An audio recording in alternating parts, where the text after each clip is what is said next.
만두는 거제도 출신입니다. 오래전 수능이 끝나고 대학교 논술 시험을 보겠다면서 집을 나선 만두는 산 넘고 물 건너 서울에 도착했고 친척 집에 얹혀 지내면서 새벽같이 일어나 처음 타는 지하철에서 헤매며 겨우 논술 시험을 볼 수 있었다죠. 그러고 보면 도로도 제대로 안 닦였던 몇백 년 전 조선시대의 지방러들은 어떻게 과거 시험을 보러 다녔을까요? 그리고 과거 시험장의 실제 풍경은 어땠을까요? 오늘의 교양만두는 조선시대 과거 시험입니다. 과거 시험에 낙방한 후 3년간 이를 갈면서 죽도록 공부한 만두 선비. 한양으로 시험을 보러 가기 위해 벼루와 먹, 붓, 그리고 비상약품과 말린 고기, 기출 문제집 등 바리바리 짐을 챙깁니다.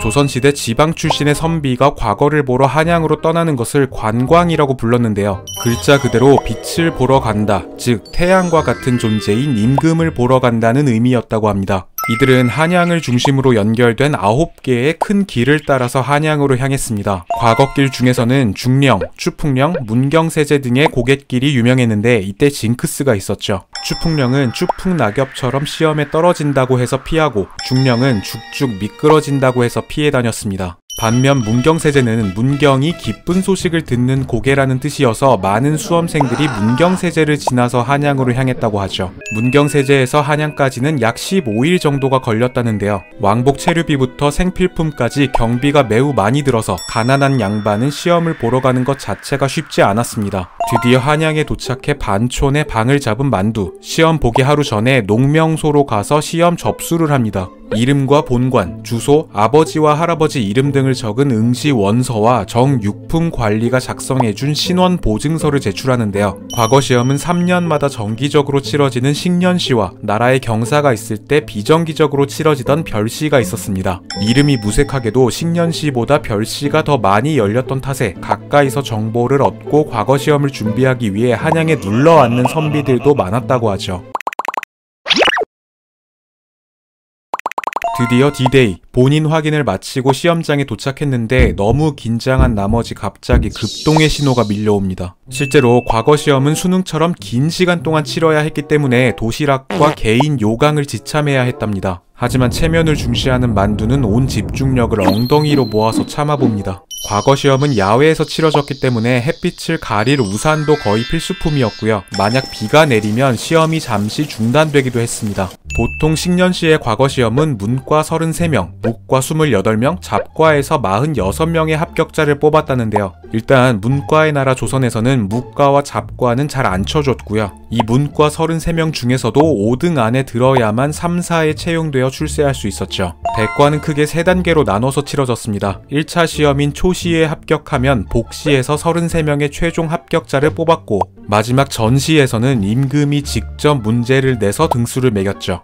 특히 전시는 임금과 나라 상황에 따라서 문제가 각양각색이었는데 성종은 흉년 대비책에 대해서, 중종은 수레 폐해와 해결책에 대해서, 명종은 교육 문제와 개선 방법에 대한 문제를 냈다는 기록이 있습니다. 감성적이고 낭만이 가득한 문제를 냈던 왕도 있었습니다. 광해군은 섣달 금은밤의 쓸쓸함과 나이가 들수록 서글픈 이유는 무엇이겠는가 라는 문제를 냈다고 하죠. 이에 이명한이라는 선비는 이런 똘똘한 답을 제출하고 과거에 급제했습니다. 제가 진짜 인스타 감성 오지는 놈인데 장원급제 쌉 가능해.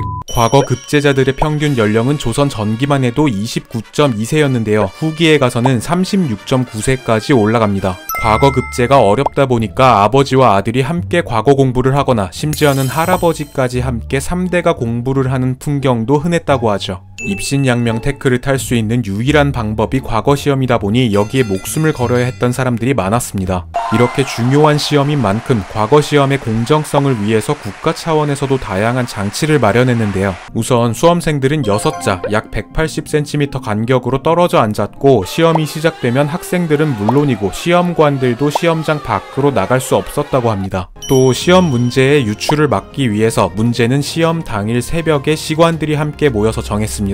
그리고 수험생의 친인척이 시험관일 때는 해당 시험장에서 시험을 볼 수 없도록 했죠. 답안지에는 본인의 인적사항과 집안을 적어야 했는데 이 부분은 가리거나 떼어낸 후에 평가하도록 했습니다. 그렇게 제출한 답안지 역시 서생이 다시 필사해서 누구의 글씨인지 알아보지 못하도록 했죠. 하지만 조선 후기로 갈수록 기상천외한 부정행위가 난무하기 시작합니다. 이 그림은 김홍도의 평생도중 속과 응시라는 작품인데요. 무슨 주막의 풍경과 유사하고 심지어 대화를 나누면서 시험을 보고 있죠. 실제로 조선 후기에는 콧구멍이나 붓, 대롱, 도포자락 속에 커닝페이퍼를 숨겨서 들어가는 건 애교 수준이었답니다. 시험장 바깥에서 대나무통에 답안지를 넣어서 몰래 전달하는 사람들까지 있었죠. 또 과거 시험을 보는 사람들이 워낙 많다 보니 자리 간격도 제대로 지켜지지 않고 응시자들이 다닥다닥 붙어 앉게 되었는데요. 이러다 보니 응시자들끼리 서로 의견을 주고받으면서 답안을 작성하거나 심지어는 서로 시험지를 바꾸는 일도 벌어졌죠. 당연히 시험관을 매수해서 문제에 대한 정보를 미리 듣는 사람들도 있었습니다. 또 매수된 채점자가 답안지 봉투를 뜯어서 응시자를 확인하고 답안지에 부족한 점을 직접 채워 넣거나 급제자의 답안지와 이름을 바꿔치기 하는 악랄한 짓을 하기도 했습니다. 결국 부정행위를 도와주는 전문 직업까지 등장하게 되는데요.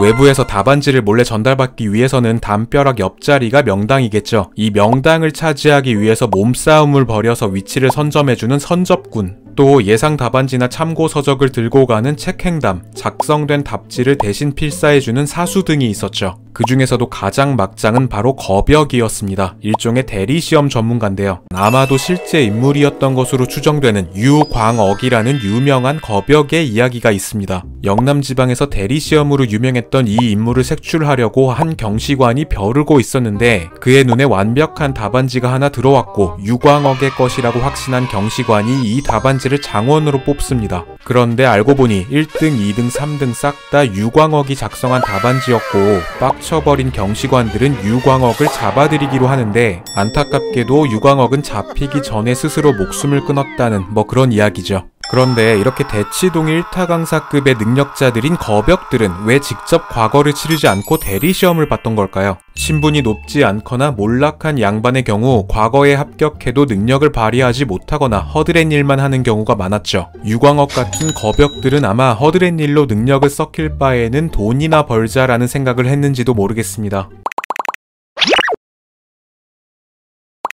이렇게 개막장으로 치달았던 과거 시험은 결국 가보개혁 때 폐지되고 맙니다. 그러나 여전히 우리는 수능, 공무원 시험, 토익 등 셀 수도 없이 많은 시험들에 둘러싸여서 살고 있죠. 지금도 각종 시험 공부에 시달리고 있는 수많은 전만이 여러분들이 계실 텐데 힘을 내시기 바랍니다. 저희의 영상 속 내용이 문제로 나와버려서 하나라도 더 맞히시는 그런 기적 같은 일이 생기면 좋겠습니다. 교양만두였습니다.